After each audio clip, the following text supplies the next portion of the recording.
persons, esteemed members of the Parliament, today we convene to discuss a crucial matter, the proposed transition of the Philippine government from a unitary state to a federal system. This hearing aims to delve into the potential benefits, challenges, and implications of such significant constitutional change. Please sit down.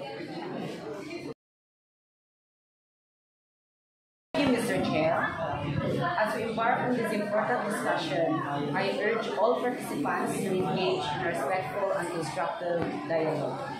We welcome the diverse perspectives and insights as we seek to understand the complexities of this issue.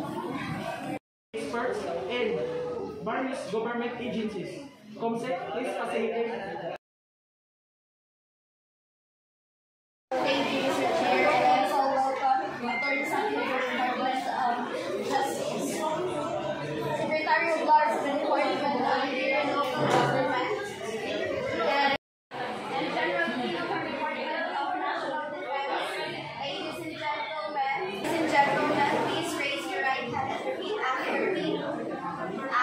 I state your name. Will tell the truth,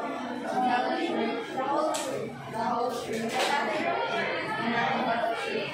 In this case.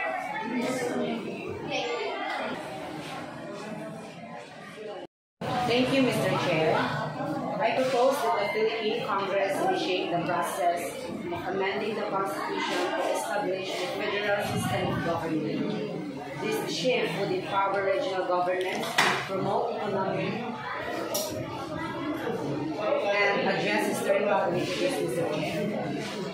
We now open the floor for the questions and comments from the committee members. Senator Lindsay, please state your questions. Mr. Chair, how can we possibly assure that our government structure is ready if we change the system?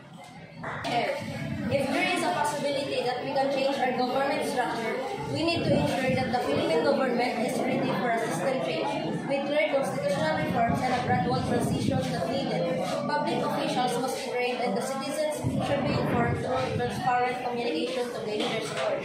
Testing the new system in small areas and monitoring its progress will help address challenges before the full implementation. Thank you, Mr. Chair. Thank you, Mr. Chair. How about the Department of Interior and Local Government?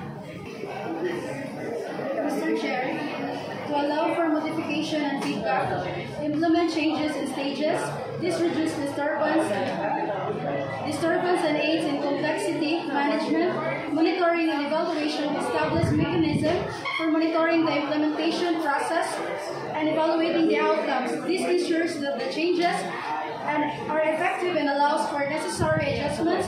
By following these procedures, a government can ensure that its structure is prepared for change, minimizing resistance and increasing the benefits of the transformation. Thank you, Mr. Chair. Thank you, Mr. Chair. How about the Department of National Defense?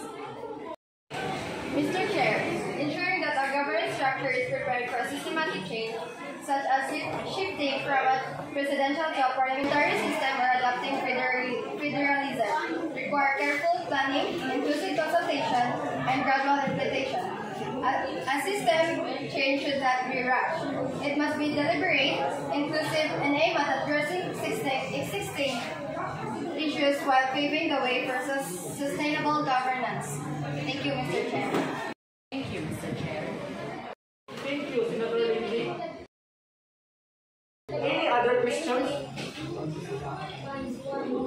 We will now open the floor for public comments. So, members of the public who have signed up may now approach the microphone.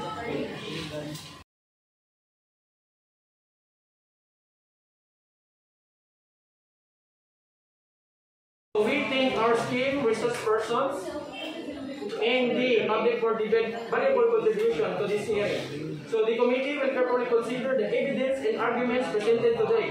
We will issue a committee report outlining our findings and recommendations. To adjourn this hearing. I second the Mr. Chair. Thank you, Senator